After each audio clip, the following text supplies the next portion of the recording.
We had relation living up there. I mean, there was a family of Ericksons that lived next door to the Balls, way back then, and somebody shot one of the Ericksons.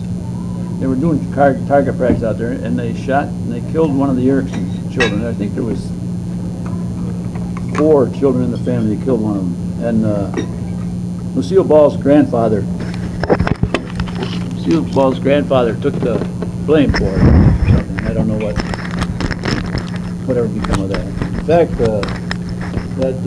every Erickson, I don't know, Dick Raymond's wife was an Erickson. Yeah, all right, yeah, yep. Dick Raymond's wife, Roy, was an Erickson woman. Yeah. And that was a family. Lucille Ball, she used to stay with her grandmother across the street from me on 12th Street. And they didn't have a phone, she used to come over the house and use the phone. Mm-hmm. When she come in for that Forever Darling, when she flew into the high school, I was traffic lieutenant, and we went on the fire truck, and we went up to the hotel and went up in the reception room there, and we talked about old times, and she showed me the picture of her kids, and I showed the picture of mine. I knew Lucille Ball quite well. You used to call her Swamp Rat. Well, She was one of the swamp rats, yeah. well, Yeah, I know. that's where I was brought up. I never lived above Main Street. I was always down below. Was there something about an animal, a dog or a cat that... Well, she had a dog she called Whoopi.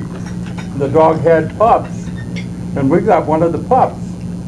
And it never was very old. I was walking the girl up on Main Street. The dog ran out the street and got killed.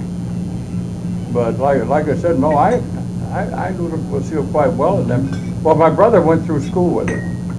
I mean, she went to school in Jamestown, not always in Celoron, because my brother had a picture of him in a class picture. I don't know what it was, 3rd or 4th grade or something.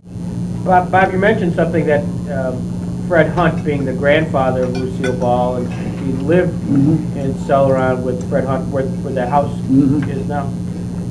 And you didn't know whatever came of that case. Well, I was asked by Lucy Arnez to check that out, whatever happened to that case, and I did. And nobody's here who's a current official of the court, but we were able to get access to, there was a trial. And Lucille Ball actually was a witness to that case. And in fact, there was a judgment ultimately rendered against the grandfather in negligence, permitting the use of this gun. But what happened was, he had a gun, they were having target practice. You know, he let the kids use target practice. Well, the Erickson kid apparently just running across lots, you know, got hit by crossfire and I don't know if he got killed, but he certainly was damaged. Yeah, well, he was good. And bottom line is, the grandfather got sued. Grandfather gets sued, they get a judgment against the grandfather. It's kind of interesting, and only in the sense that because of that judgment, they then had their house, which is the one they have in Celoron, foreclosed on. The person who's living there now, they bought it at that foreclosure sale because of that incident. So the same owners back in 1930 are still living there now. Yeah. She's alive. I'm trying to think of her name. Didn't the Faulkner try that? Faulkner, yeah. Sir Faulkner lived there. Yeah. Oh, Oh, Yeah. So she's still living there. And I saw her last Saturday night, Yeah. Mrs. Faulkner. so to tie in with that story, that's Yeah. they own that house because of that incident. Yeah, that's Lucy Lane now. Yeah.